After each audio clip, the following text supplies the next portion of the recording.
Okay, welcome to the Fall Grant Cycle Make Art Grant and Community Engaged Project Grant application walkthroughs. What I'll be doing today is navigating from RISCA's website into our grant management system and walking through a completed application for both of those grants, sort of talking about what a good application looks like and how to access all of the other resources. So again, please ask questions as you have them in the chat. And I'm gonna go ahead and launch in, y'all.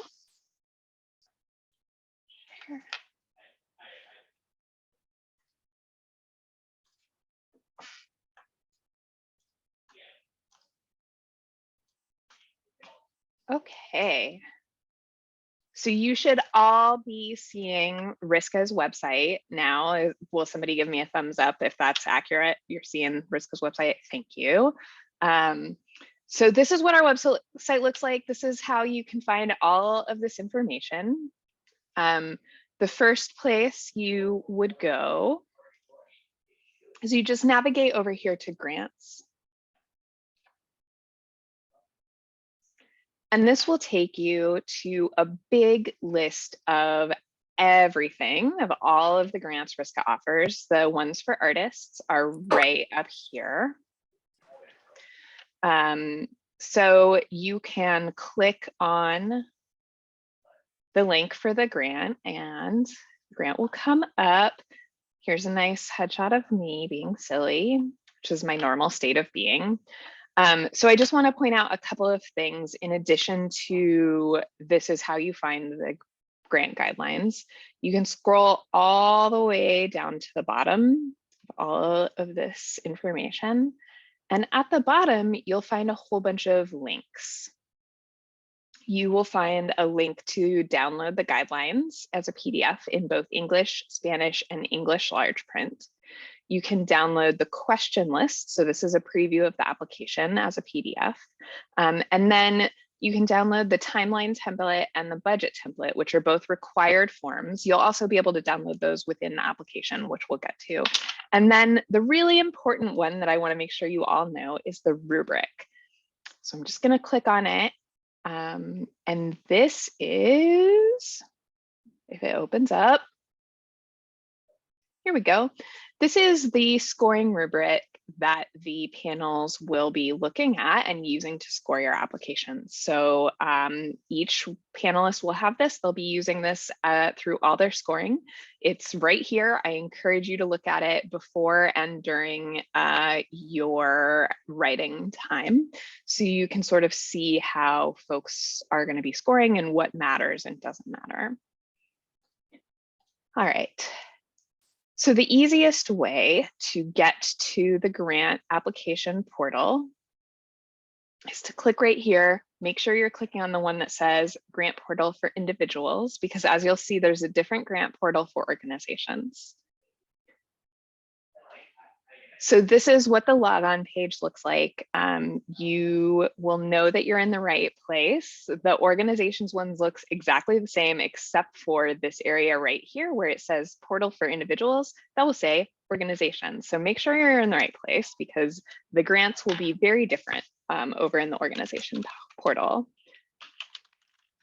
And then if you do not have an account, you can create a new account. If you do, you can just log right in.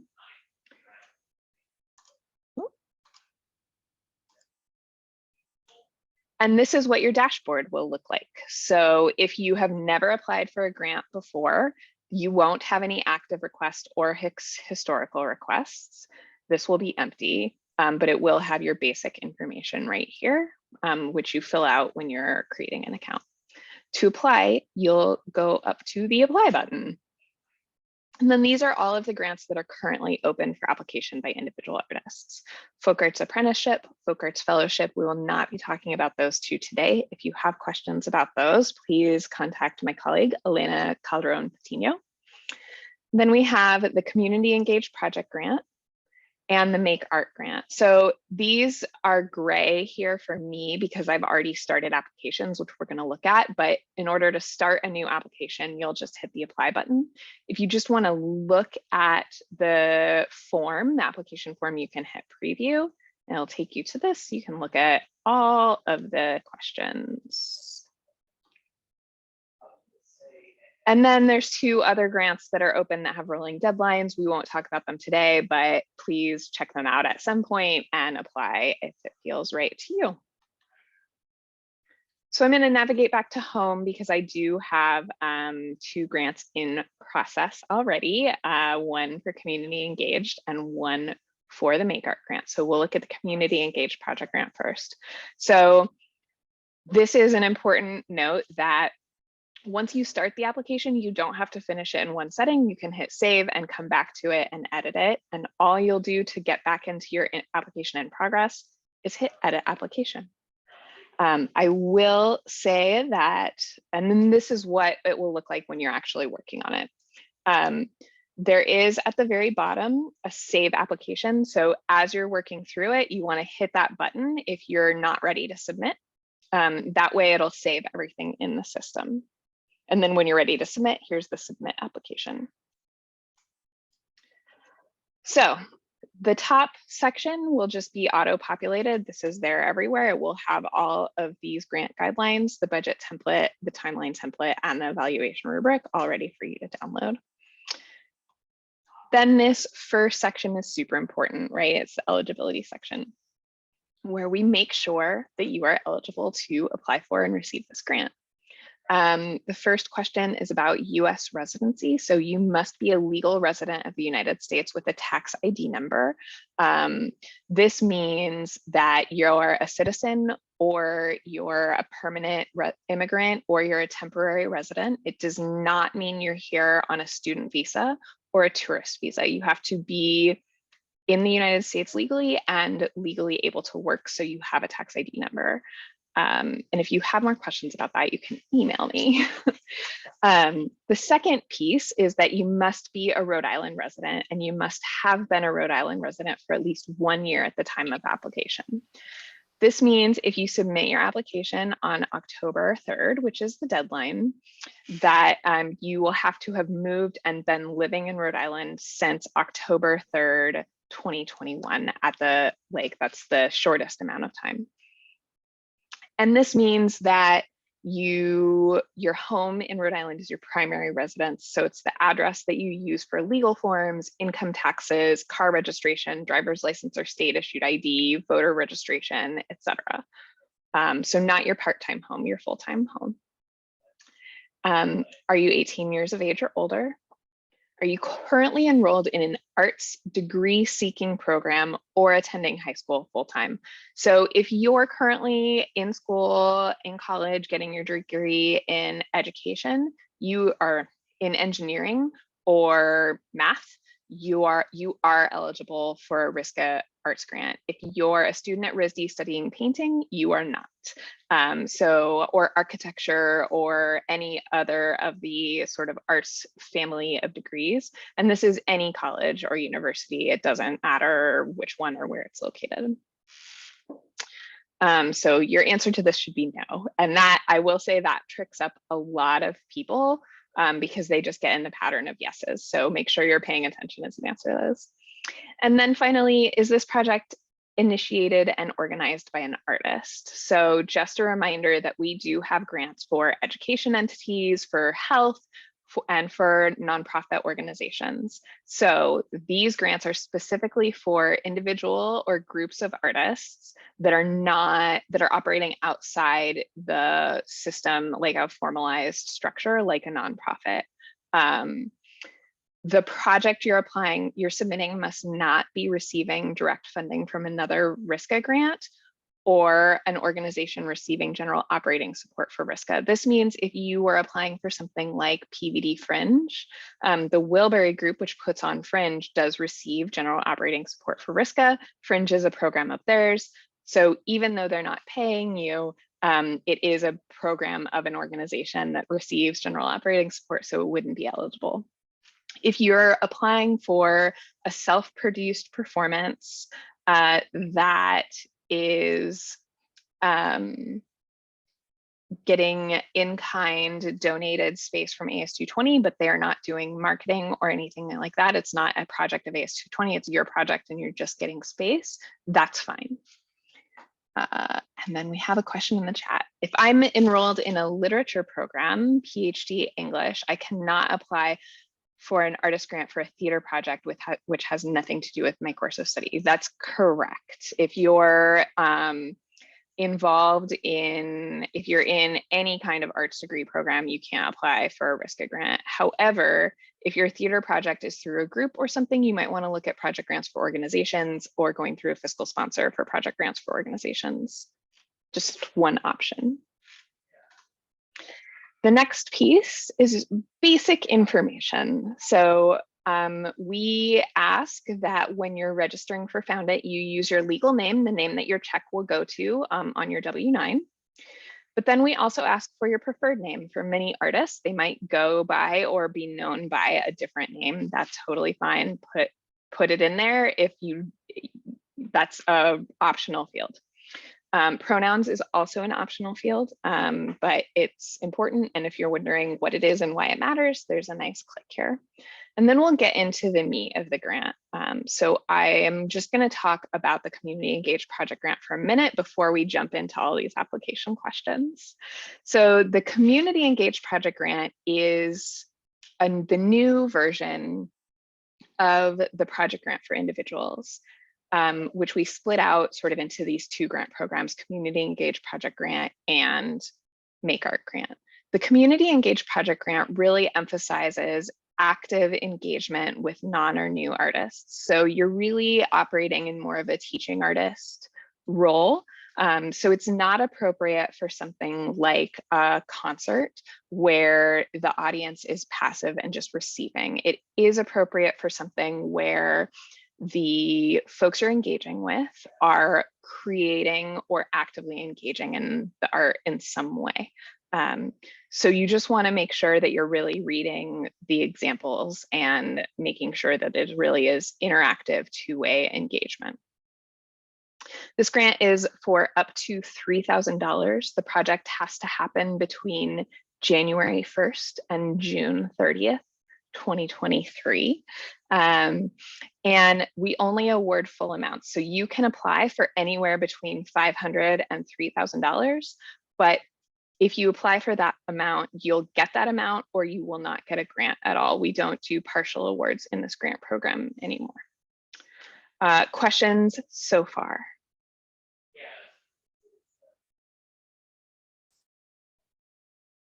Okay, we'll keep on hopping. So then we get into the meat of you're talking about what your grant is. So project name, just a really quick name. So for this project that I'm proposing, it's called Making Days at the Library. The project name and the project summary are the two pieces that if you're awarded the grant will be available publicly on our website and will go to things like legislators and in press releases, et cetera. So it's important that these two pieces stand alone enough that somebody can just read that and get some tiny idea of what you're doing. So project name, Making Days at the Library, project summary. Name Namerson will lead weekly art making days at the Central Library in Warwick for youth ages 8 to 12. So it's really simple, not very descriptive, but just says exactly what's going to happen. And then amount requested $2,000. We'll look at the budget. So I recommend waiting until after you've created your budget to fill out this section until you know how much money you're going to need to do the project. Okay, the narrative questions. So there are 3 narrative questions. They all have character maximums of 1,000 characters. That's characters and not words, and it does include spaces. As you can see, it's a pretty small section. We also will accept here in answers to the narrative questions, audio recording or video recording of your answer. There are time maximums to make it about the same evenness as the 1,000 characters. And those responses need to be unedited and simple. So it needs to be basically just you, the applicant, verbally saying the answers to the words. There can't be any work samples cut in. There can't be, a promo reel or anything like that. It's just answering the question verbally instead of written, which is fine. So that it's your choice which you want to do. So here I've written the answers. So the first question is project description. Describe what the project is, when and where it is happening, and who is involved with the project. This is really like the first paragraph of the newspaper article, right? Just what's happening. So the answer here is, for this project, which is a fictional project, I will lead weekly art making days at the Central Library in Warwick for youth ages 8 to 12. These making days will include gentle instruction, a wide variety of materials, and space to imagine. I am an experienced teaching artist that works to activate youth to create based on their own imaginations. Each week will focus on a different material and we'll start with some instruction on how to use the medium. Then there will be an imagination prompt to start the creation process. I will then move around the room, helping with the participants as they need. At the end of the 2-hour session, we'll spend 15 minutes sharing our creations. These classes will be in the afternoons and free to all participants and their caregivers. All materials and supplies will be provided, and each class will stand alone, so participants can come to one or all of the sessions. So this really clearly covers where it's going to happen, who it's for, what is going to happen during that time, during those 2 hours a day, and when it's going to be. So it's pretty clear, pretty to the point, and just describes the project in sort of bare bones. The next question is who it's for and why. So you want to describe the community or group of people you're creating this with and why it's relevant and important to that community. And be sure, if you can, to include demographics and geography of your intended audience. So I'm going to read my answer and then I'll talk a little bit about it. Warwick's library is a welcoming space for residents of both the town and surrounding areas. This project is designed for youth ages 8 to 12 and their caregivers, which includes a wide diversity of people. Often, youth this age experience art either as audience members or creating specific final products with little room for imagination and experimentation. This project enables young people to create what they want with support and participation from their caregiver and a qualified facilitator. Warwick's demographics show a small city with a primarily white population with a median income of $73,757 and a poverty rate of 6.2%. Due to Warwick's proximity to Providence, the majority of opportunities for art experiences include traveling to Providence rather than embedded in their community. So that's a lot of stuff crammed into 800 characters, right? This talks about the community because so it says the who it's for is clearly described, right? Youth ages 8 to 12 and their caregivers who primarily live in Warwick and come to the library, right? That's pretty clear. That's who it's for. Then the next piece is why it's important and how it's relevant to this community, right? Youth this age experience art either as audience members or as creating specific final projects. This project enables young people to create what they want. So that's the why and the relevance. And then the last sentence, 2 sentences, is sort of some general demographics information. I found this demographics information by Googling Warwick demographics. So pretty easy to find that. However, your group might not be so geographically clear.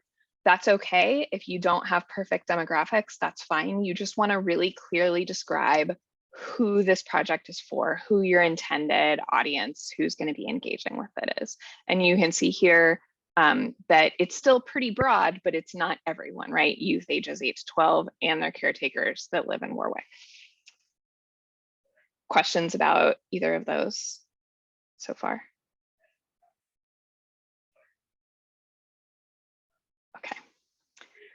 Then the next piece is defining success. Describe what a successful project looks like to you and your collaborators and how you will measure that. Please think beyond numbers of attendees and post-event surveys, and keep in mind that we do not expect you to spend a large amount of time or funds on evaluation.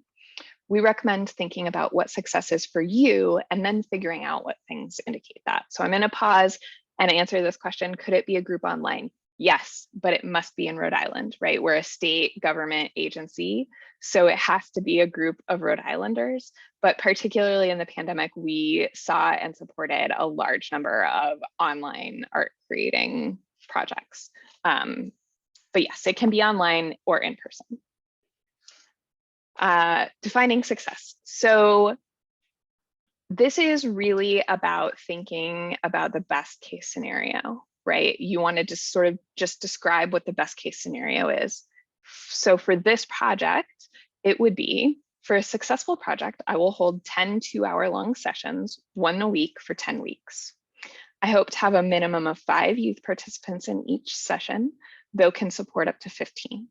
Success for this project includes the youth feeling engaged and creative and empowered to use their imaginations. This will primarily be measured by observation, both of the participants during each session and of their creations.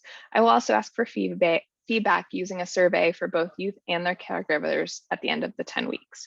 So these specifics here that I want to point out is this gives you numbers. So this says a successful project includes 10 2-hour-long sessions. This is exactly what I'm going to do. This is the goal.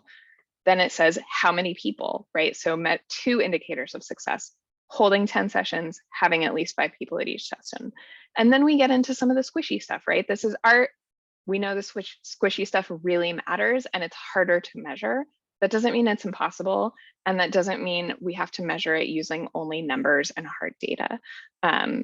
So both of these pieces are important, right? The quantitative and the qualitative, and thinking about the why is really important. So this success for this project includes the youth feeling engaged and creative and empowered to use their imaginations.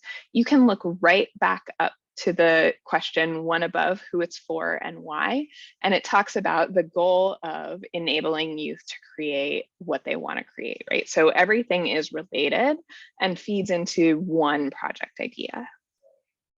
So those are the narrative questions, 3 questions, simple and short. Any other questions at this point about those narrative questions? Okay. So the next pieces are the timeline and the budget. And it looks like I did not prepare those 2 things in here. Hold on one moment while I find some.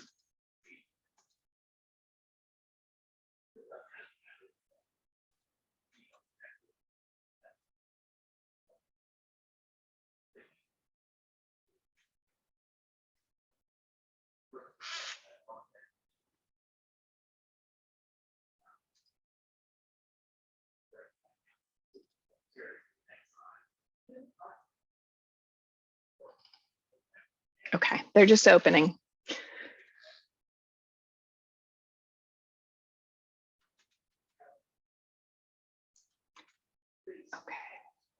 Okay. So here's what the timeline form looks like. The blank form will just have, you can see this, yes? You see an Excel spreadsheet with a template? No.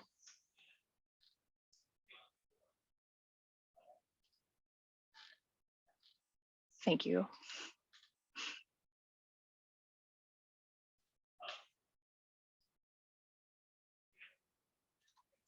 Okay, how about now? Do you see it now?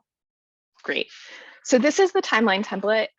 You can download the Excel spreadsheet. You do need to use that template or something that very closely resembles it. So when you get it, it will be blank. It will have date, action, notes, project name, and you'll just fill it in. As you can see, it's very simple and it just gives a really brief overview. So you don't have to have, a minute by minute or every single tiny thing planned out, right? It just gives the overview for the panel to know what you're going to do at each stage, and to give them confidence that you know what steps it's going to take. So July, logistics and planning, and then I have some notes in there about like what that means, which means confirm the dates, prepare marketing, work with the library, plan the curriculum. August, as it's getting closer, also still logistics and planning, but at that point we've moved on to gathering the materials and marketing and outreach. Then September through December, run events weekly every Monday, 3 to 5 p.m., right? 10 weeks, simple as that. And then December, evaluation, have participants complete a survey, talk with library staff, think about successes and what could go better next time. So pretty simple timeline template. Questions about the timeline? Okay. And here is the budget. So one other thing that I will send you all in the chat. We had Jory Ketton make a video of how to fill out the budget template. So there's a nice 5-minute video that will walk you through how to fill out the budget that you can refer to at any time. It's also on our website and on the grants page.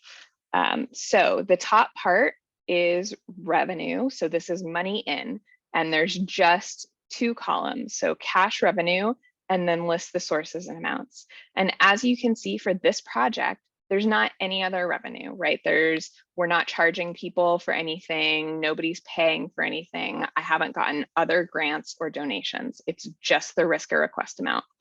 That's totally fine for these grants. If you do have other sources of income, also great. We understand that a lot of projects take more than $3,000, and we want you to be able to do them successfully and make sure you're, paying yourself. So we're happy to see other forms of income or revenue.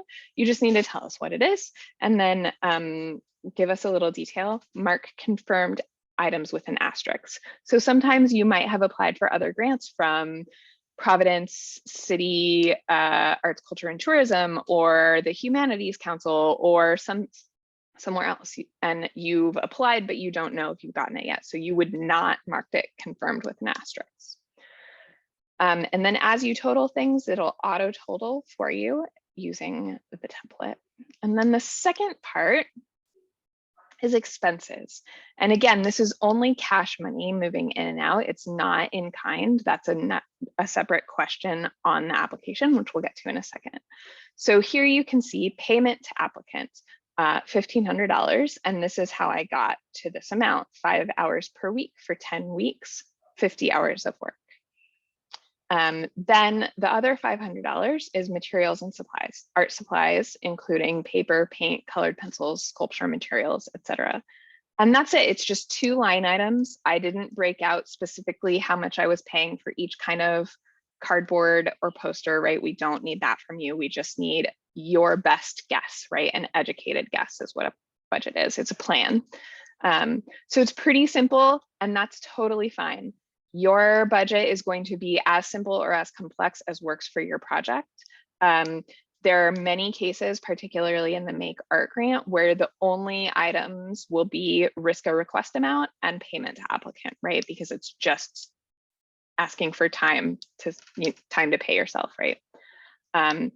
Then this totals up here, and you want to look for this at the bottom. Project budget is in balance. If it is not in balance, say if we added $100 here, it will say project budget is not balanced, please review. So you'll want to check that out. Again, there's a really nice video from Jory Ketton about how to make this budget. And again, as simple or as complicated as you need it to be, but you do not need to have everything calculated down to the penny. It's just your most educated plan for how you're going to have money in and money out for this project.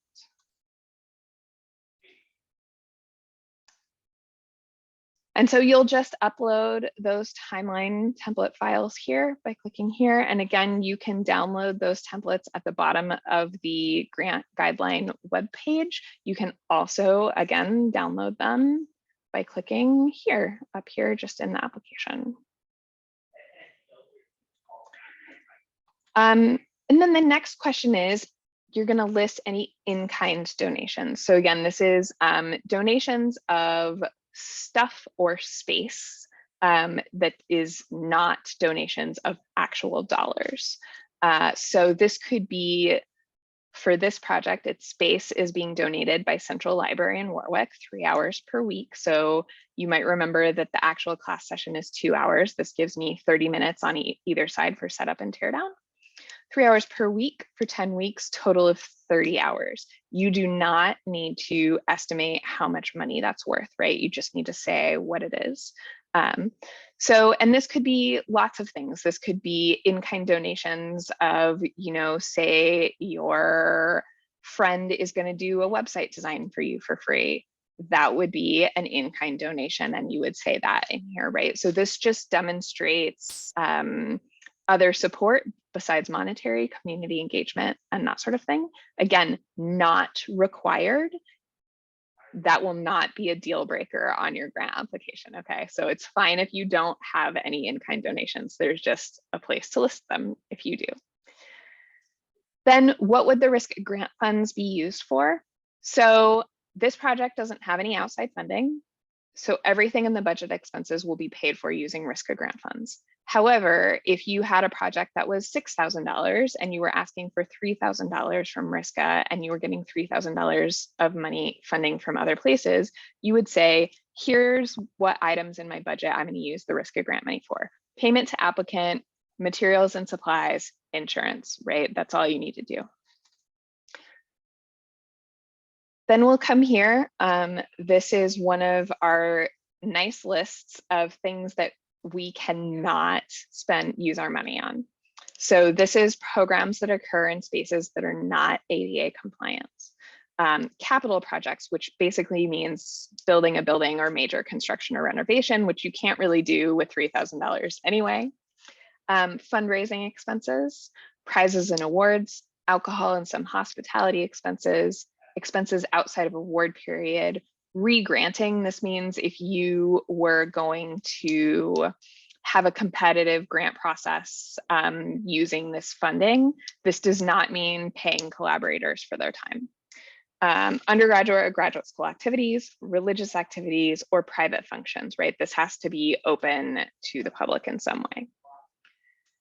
So you'll just say yes or no. Preferably yes, because if you say no, your application will be marked ineligible. And then we're to the all important support materials. Oh, let me pause and say questions about budget, timeline, money stuff, in-kind donations. Okay.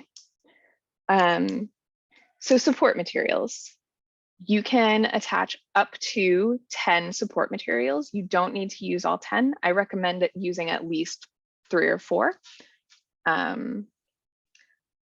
When they say no capital stuff, does that mean any art produced can't be sold? That does not mean that. It means like, I'm going to renovate my home studio in order to do this project. But we love it when artists make money. You can absolutely sell the work produced as part of this grant. Like we want you to be making a living. So yes, RISCA does not own the work created as part of the grant, and you can sell it. But you cannot renovate your, you can't budget in renovating your studio on this grant. There's other things for that. So support materials, link to artist website if you have one. If you don't have one, that's okay. It's just an easy way. Some of the panelists just wanted to see websites if they were available. So put it in there if you do. If you don't, do not stress about it. Then we have the support material list, which should just be like a Word document that you upload that just has a quick, brief description of all of your support materials. So if I was to do this for this, I would literally enter like support material 1, bio and resume of the applicant, support material 2, letter of support from the library. So there's lots of examples of support materials. It will be based on what your practice is, what the project is. So it's going to be a little bit different from everyone. I always recommend doing a bio and or resume of the lead artist, right? That's always important. And then if you're working in partnership, so in the way this project is where they're getting in-kind donation from the library and the library will sort of be a partner in this, I have a letter of support from the library just saying yes, and that letter of support would just say, yes, this is going to happen. We're excited about it. This is something our youth will enjoy. It doesn't, you know, it can be 4 sentences. It does not need to be a whole flowery thing. Just to say, yes, this is really going to happen, right? This wants to lead towards that feasibility and likelihood of success criteria. So then support material 3 for this one is the list of imagination prompts and lesson plans for each session. This helps the panel know exactly what's going to happen, so it can lead to sort of the artistic relevancy criteria, like this is going to happen, it will be a high quality art experience, this person knows what they're doing. Also feasibility, because there's already lesson plans, right? You know that this person has planned something in a way that makes sense for youth, right? Then we have some other stuff, photos of past teaching projects. So I have a collection of photos from past workshops I've given of me interacting with students, and I've put some of those in there just so you can see, the panel can see what my students have created in the past, and also that I have experience doing this. I have a letter of support from the caregiver of a former student about the impact that this same workshop drop-in series had on that student. And then a photo of my artwork. So this is the first half up until here are really focusing on this person's work as a teaching artist. And then they also want to say, but also I'm an excellent artist too, and here's the stuff I make. It goes to sort of levels of qualifications. And then based on the application and the project and what I've already had here in support materials, I've only used 6. I haven't felt the need to fill up to 10. If you want to fill up to 10, absolutely feel free. What we want to stay away from is including hundreds of pages of liner notes from a CD or a video, or things that are really repetitive or really bulky, because again, every single application is reviewed by a set of panelists who are scoring. Those panelists have to read somewhere between 20 and 40 applications. So you sort of want to be punchy and short, but to the point. You don't want to have them deciphering a thesis project. Yes. Okay. The next piece is who is your US representative. So it's just really simple drop down if you live in Congressional District 1 or 2. That's Congressman Langevin or Congressman Cicilline's district. Congressman Langevin for a couple more months, his district. And then assurances, which is really just the legalese of you clicking yes and saying, I'm telling the truth here. And then you'll just hit submit application, and then everything will happen next. Then I will come and look at your application and make sure everything looks good. Okay, so I'm going to take a little pause. Questions about the community engaged project grant or the panel process or anything else at this point before I dive into Make Art Grant?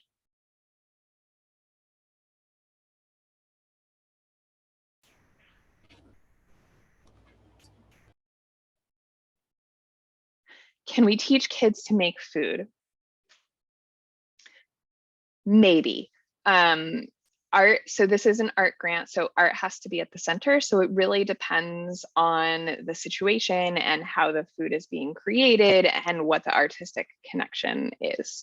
So I would encourage you to connect with me. At the end of this, I'll give you a bunch of ways to contact me to have meetings or emails or whatever, and we can talk more about it. Once the proposal is submitted, how long does it take to hear whether it's approved? So for the October 3rd deadline, we will typically let folks know just before Christmas. So the process that happens is what I will be doing October 4th and for several days afterwards is I will read every single application, screen it for eligibility. If there's eligibility problems that I look at and I'm like, okay, this person was giving their best effort, but like something just isn't quite right, I'll send it back to you and you'll have a chance to update it. This is things like you've accidentally submitted your budget in Pages, which is Apple's version of a spreadsheet. Our grant system does not play with Apple, so nobody will be able to look at it. I would prefer to not have to send it back to you, but if you make a mistake like that, I'm going to know that it was an accident and I'm going to send your application back to you and give you a chance to fix it. So that process takes a little bit of time.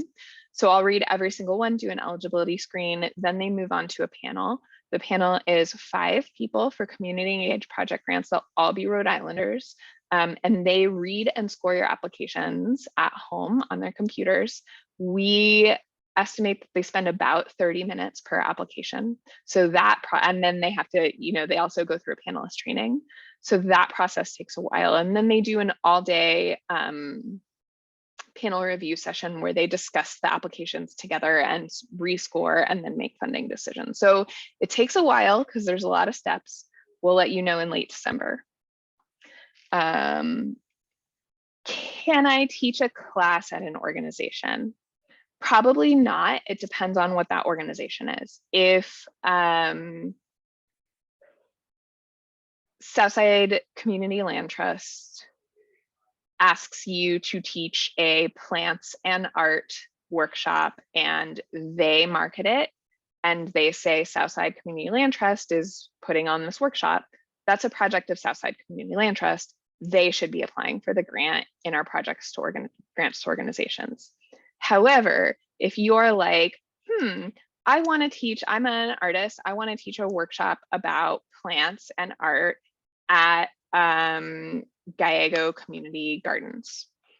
And Southside Community Land Trust is like, sure, you have permission, but it's yours. We're not going to market it. We're not going to support it. We're just giving you permission to use the space. Then that's your project. So you would be able to apply for this for that. So it really depends on what the relationship is with the organization. If it's really an organization project, then they can apply for project grants for organizations through RISCA, which also has the October 3rd deadline. What software can we use to submit the grant documents? So our grant management system plays well with Word and other Microsoft Office. So you'll be doing the majority of the application in this online grant system. Your attachments should be either Microsoft, so Excel or Word, or a PDF. It will also accept things like JPEGs. If you need to do a link to like a video, if you want to submit a video or audio, which is totally fine, it'll need to be a link to an external site because the online software has, the online grant system has a really small maximum file size. So PDF, Word, I can help you. Other questions? Okay. So now we will look at the Make Art grant. So I'll just talk a little bit about this grant program before we dive into a sample application. The Make Art grant is also up to $3,000. You can apply for any amount between $500 and $3,000. Again, you will either get the amount you applied for or nothing. There's not partial awards in this grant program either. And the Make Art grant is really focused on the creation of work. This doesn't mean it needs to be something brand new. It can be the continuation of something you're already working on, but it's really about the process of creating the work, not the public presentation. So it's really, the goal is to enable you to spend time or pay for the materials you need to make your work. Does that make sense? Okay.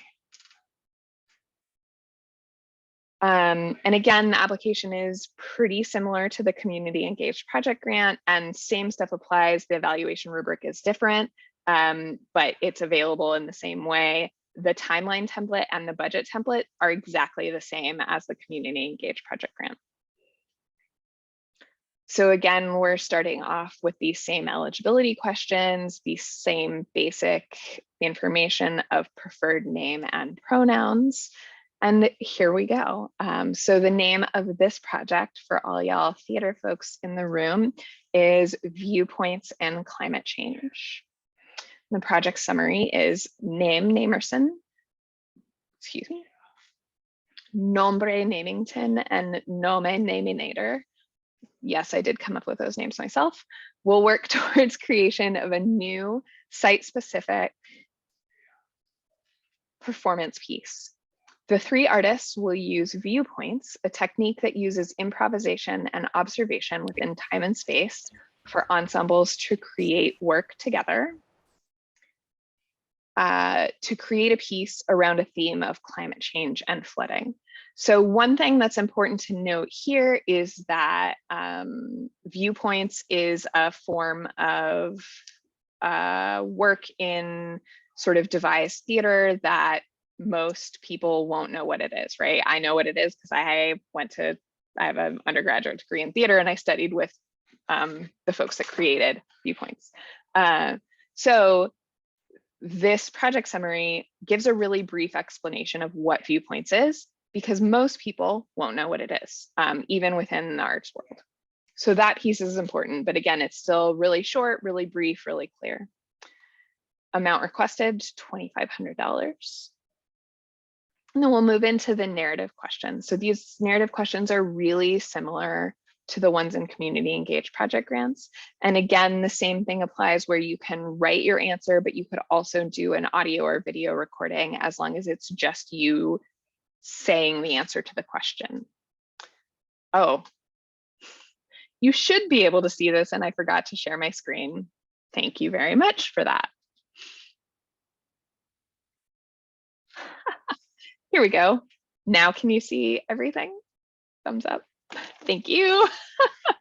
Okay, so here we are back again at the top. So same, the grant guidelines are all here, the budget template, the timeline template, and the evaluation rubric, these same eligibility questions, same preferred name and pronouns. And then here we get to the project name and the project summary and amount requested.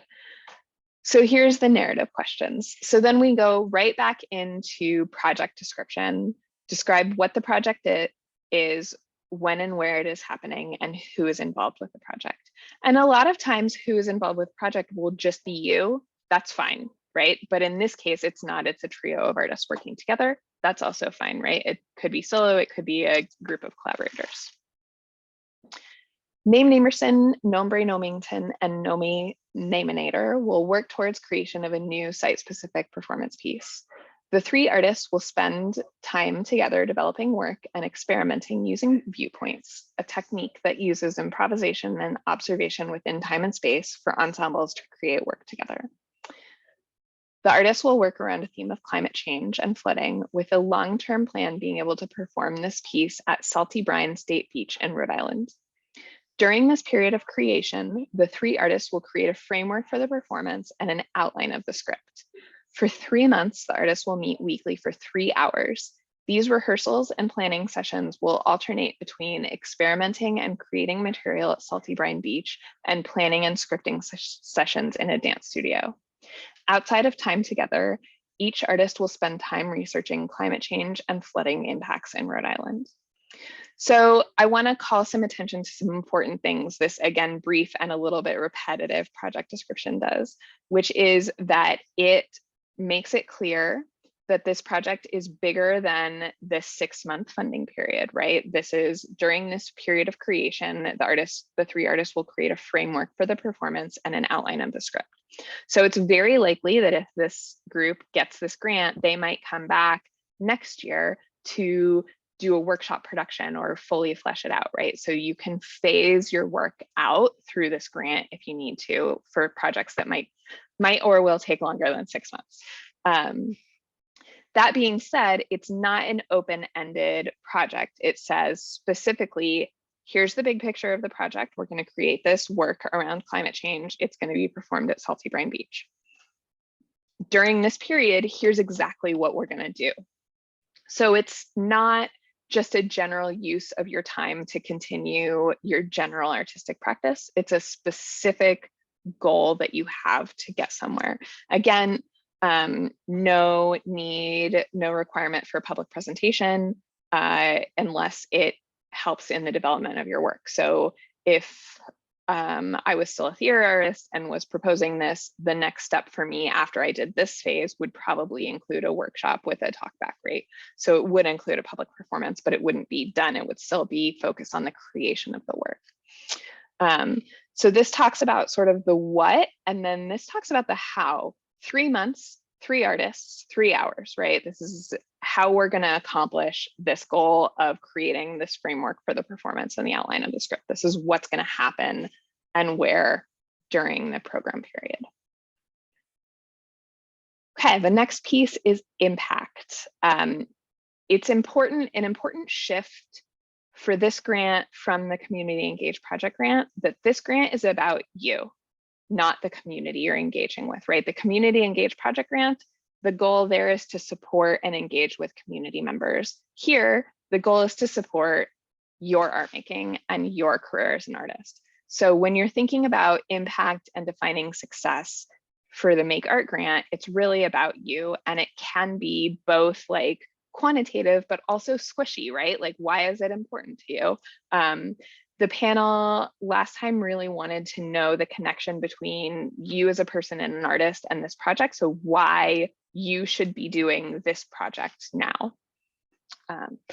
So impact. Why is this project important to you as an artist and a person? How will it move your artistic practice or the business supporting your artistic practice forward? So here is the answer for this project. Climate change is a crisis that is particularly pressing in a state with so much shoreline. This project will enable the 3 of us to use art making and performance to think about this imminent and slow-moving disaster in a place that will be deeply impacted. This grant will also enable all 3 artists to set aside time to experiment and create, which will deepen our artistic practice, allow us to learn and use new techniques, and lead to a much stronger final performance space. Piece. Spending time in development together is something typically not afforded as we create new work, and will allow us to deepen our collaboration, increase our artistic skills, and try new things without the pressure of immediate perfection. It also enables us to create a language and process as we work together, which will last through all future collaborations and co-creations.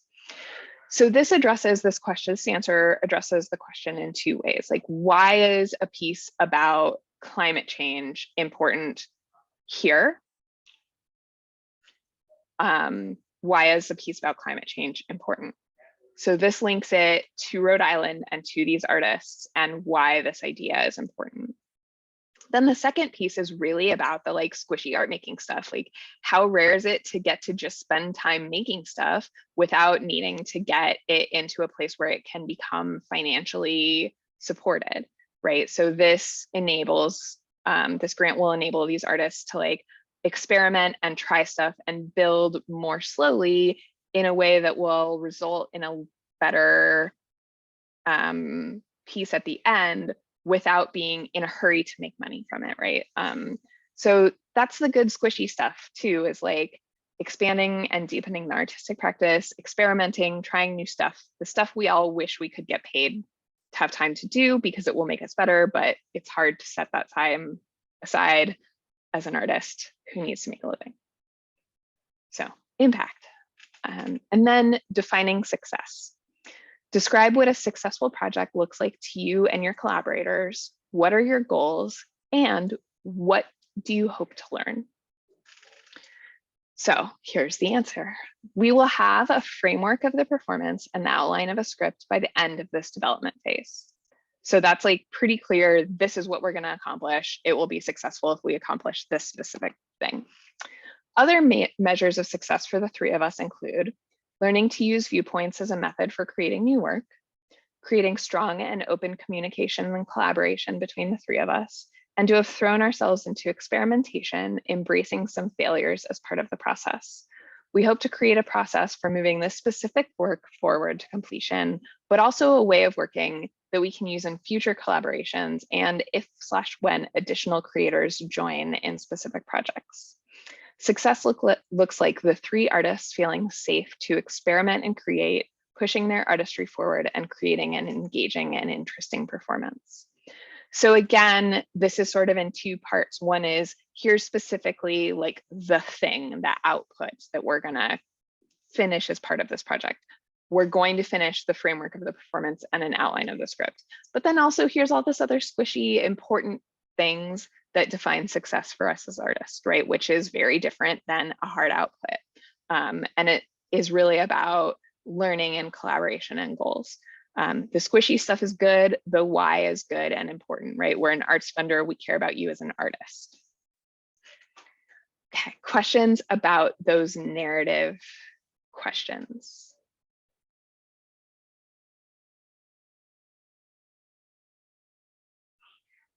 All right.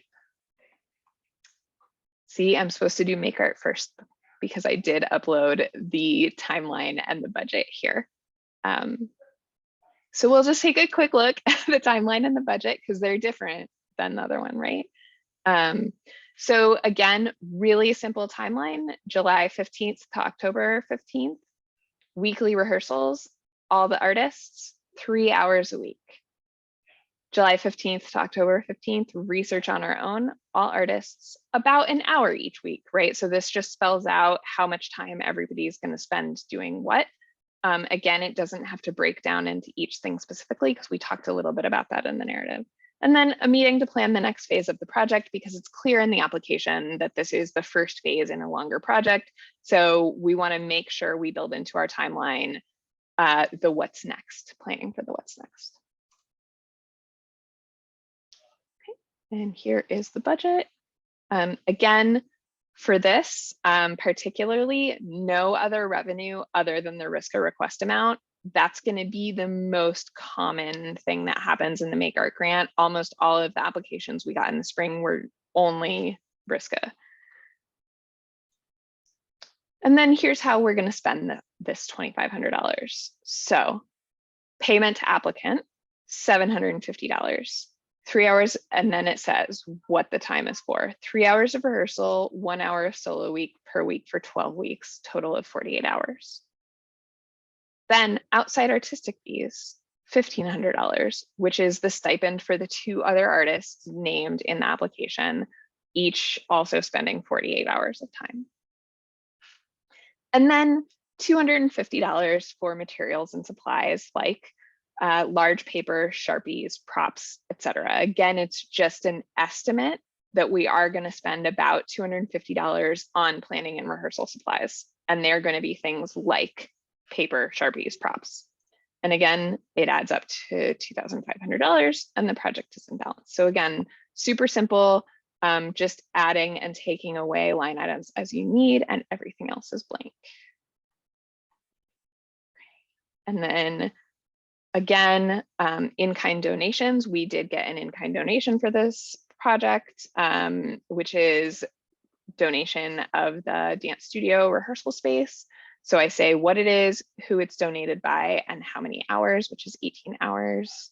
Again, no other funds. So the answer to what would the RISCA grant funds be used for is all expenses noted in the budget. And then here we are. But let me pause. Questions about timeline and budget for the Make Art grant? All right. So support materials, same link to artist website. So if it's is it for 3 months max? Okay. Can I apply for this if I get other funds? Yes, you can. You can receive multiple RISCA grants in the same grant cycle or same year, just not for the same project. You can absolutely receive a grant for a project that you're getting funded in other ways. Things we see commonly are like workshop production income or other grants from other institutions or a GoFundMe, like, right, all of that is fine. We want you to have enough money to do the project. We do not need to be your only source of fund. Is it for 3 months max? No, this, just like the Community Engaged Project Grant, has a 6-month period. So it's also January 1st through June 30th, 2023.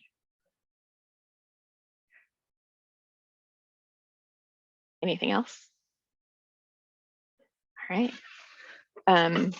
So again, is the table you use for the budget available? Yes, you can download it right here, budget template, Excel, just click right there. It'll download that template and you are required to use that template. So it's available for download there. And then also back here on the grants page, if you click into the specific grant, it will load. You'll scroll all the way down to the bottom. And again, here's the budget template and the timeline template. And one other thing that might be really useful in this giant section, this giant guidelines, is we do have a piece of what are examples of the kinds of projects this grant program typically funds. So this is here in the Make Art grant, but it's also in the Community Engaged Project grant. So it'll give you an idea of, like, you know, don't limit yourself to these, but it gives you an idea of some of the kinds of things that could be funded through this program. Should all the timetables run from July to October? No, they should run for the time period of your project. So for the purposes of the October 3rd deadline, the project has to happen between January 1st and June 30th, 2023. So it should be whatever is happening in that time period for that project. It doesn't need to be the whole time, right? You might be doing something that only takes 2 weeks, and then you would just have the timeline for those 2 weeks, but it has to be within the grant program period.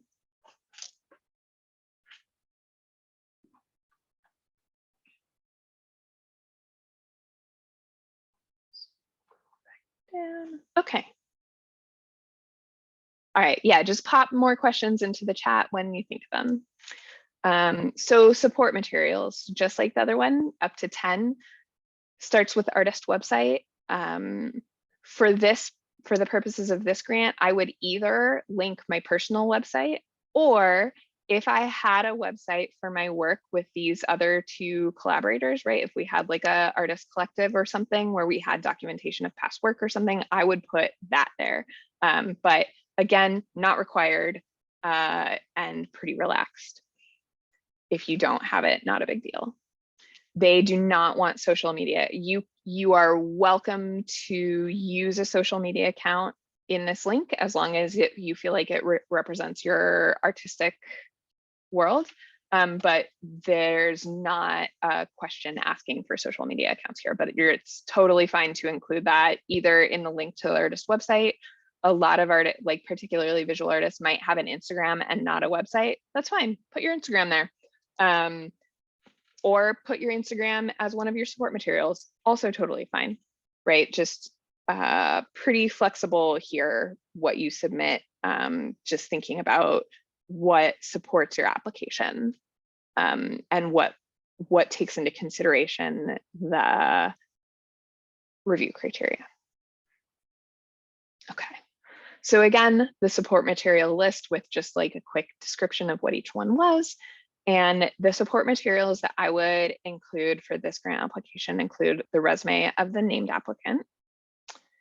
And then there's 2 collaborators. So resume, artist bio, or website, just some biographical information about the other 2 collaborators goes in support material 2 and 3. Support material 4 is a letter of support from 1031 Studios, who's donating the rehearsal space. Support material 5 is a link to a video of past performance piece created by the applicant. So they can see that this is not the first time this artist has created a performance piece. Support material 6 apparently is empty for some reason. 7 is PDF of reviews from past works of the 3 collaborating artists. So these 3 artists have made work together before that they've shown, it's gotten some reviews. I've taken them and put them all in one PDF.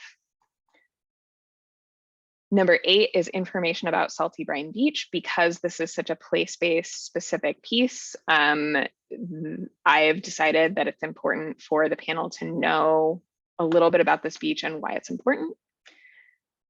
And then my final support material is a letter of support from the State Department of Parks and Rec with permission to use the beach for this rehearsal process.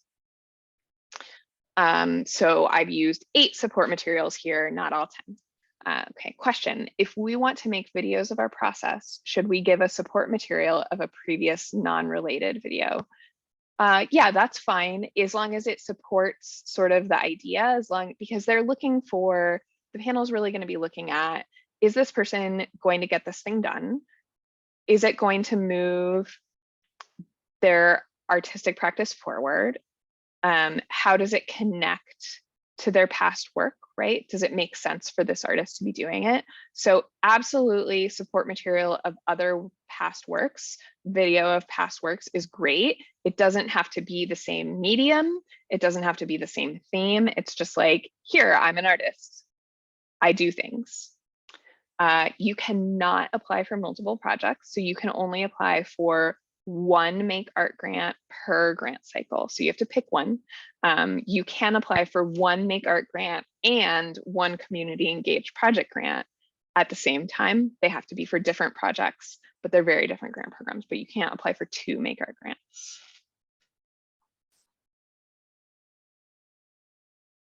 Okay, I'm gonna stop the share because I'm done with the application walkthrough. So yeah, whatever questions y'all have at this point, we have about 20 more minutes. If we don't use all of that 20 minutes, that's fine. But here's a space to ask questions.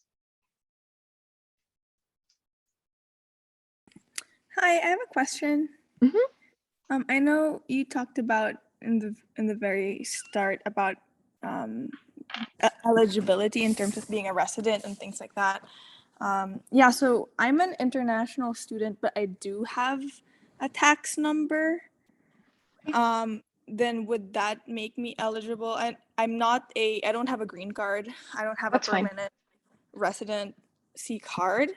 But like my status right now is F1, but I'm in grad school and I don't have the work visa that you get after you you study, like the OPT or CPT. I'm not on that right now.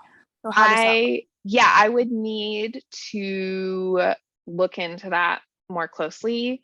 Okay. The tax ID number needs to be linked to somebody who can legally earn money Okay. Yeah. in the US. So a lot of times, if it's just a student visa, that will not allow for that. Gotcha. Okay, thank you.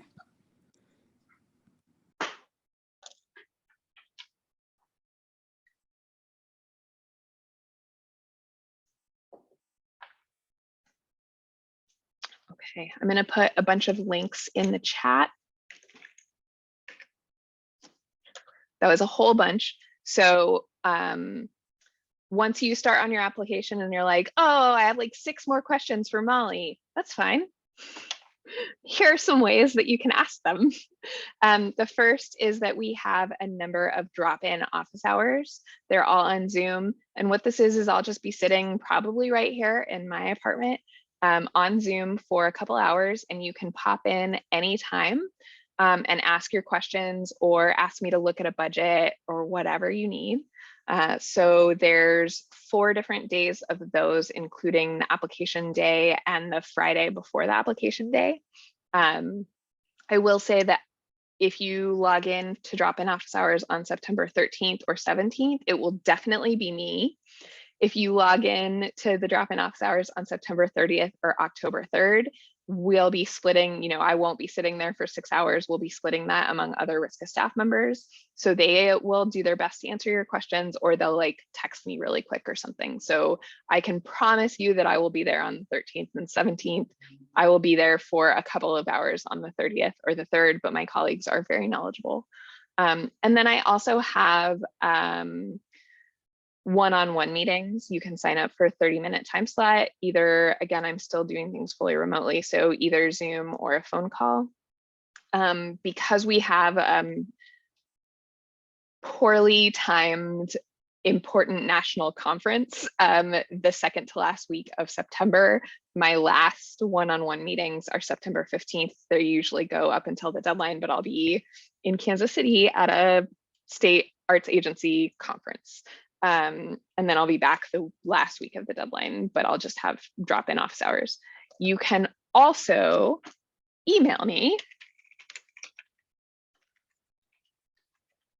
And I just put my email in the chat. It's also on our website. It's also on the grant guidelines pages. It's in a bunch of spots. So there's my email address. You can email me with specific questions or anything. I will say one of the things I do the most frequently in the week before the application is walk through and help people with their budgets. So if that's where you're at and you're like, oh, I really need somebody to go line by line through the budget with me, we offer that, and you won't be the only one. So lots of ways to get help. I would encourage you not to start on October 3rd and expect a lot of help, because it will be a busy day.